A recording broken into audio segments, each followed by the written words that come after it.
and this is kind of the one that I don't hear a whole lot of people talking about lately. Everything seems to be about social media.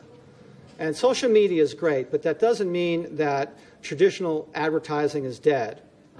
This is Gary Vaynerchuk again. Now, Gary Vaynerchuk is very successful. He wrote a book called Crush It, which talks all about how he has been marketing using Twitter and Facebook.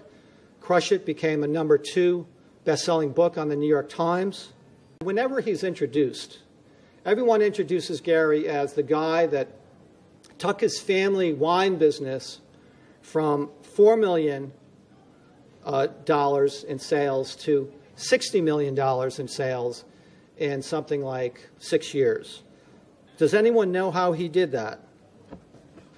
Well, if you pay attention to his videos, you might think he did it with social media. Well, guess what? Social media didn't really exist from 98 to 2006. Sales went up 1,150% during that 8-year period. And how did he do it?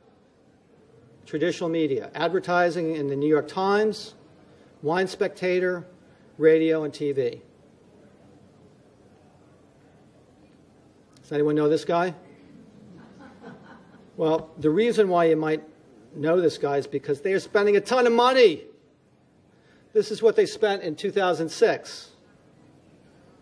So the next couple of years were not great years economically. So what do you think they spent in 2009? They increased their budget. 2009, 2010, still not great years. What do you think they did?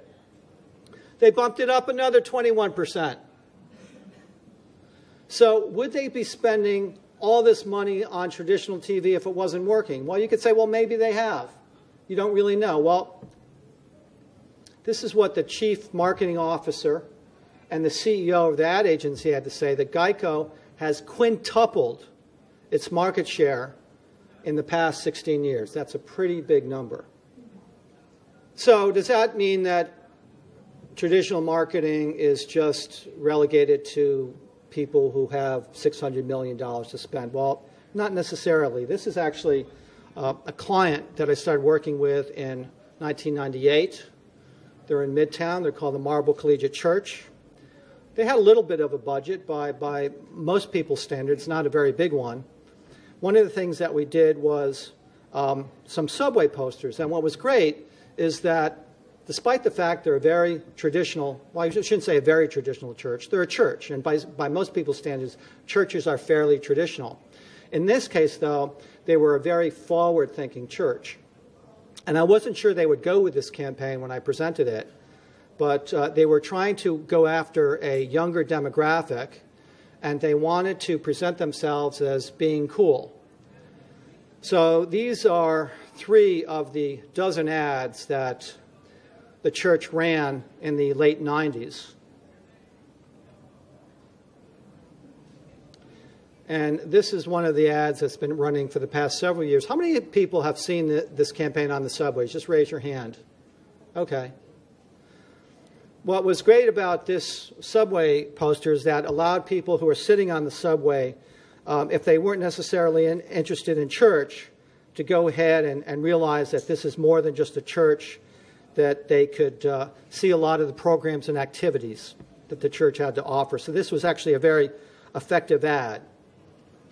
We also did some guerrilla marketing, and again, when you don't have a big media budget, you have to be creative with the media that you have.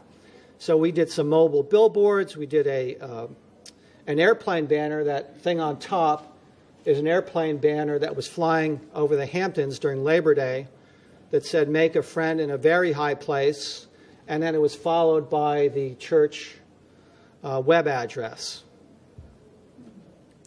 That's one of the things that enabled the church to get, and the campaign to get, some great press in the New York Times. We were also able to figure out how to put all that information on that poster in a postcard down at the bottom. And I still have this client today. We're going to be talking about a new ad for the fall. This will be going on, I think, the 14th year. So if they're still working with me after 14 years, I guess it's working well for them. In fact, Here are some of the results that were reported. After the first couple of years, that membership was up over 30%. Web traffic was up a bunch. We got some terrific press. And the campaign was actually written up in a Prentice Hall marketing book on the topic of effective marketing on a limited budget. They did a follow-up study in 2004 that reported that more people were driven to the church from the ad campaign than from the church cable TV and radio media combined. So I was very pleased to hear this. And I think it's important whenever you run any kind of a media to try to periodically test it and find out how effective it is.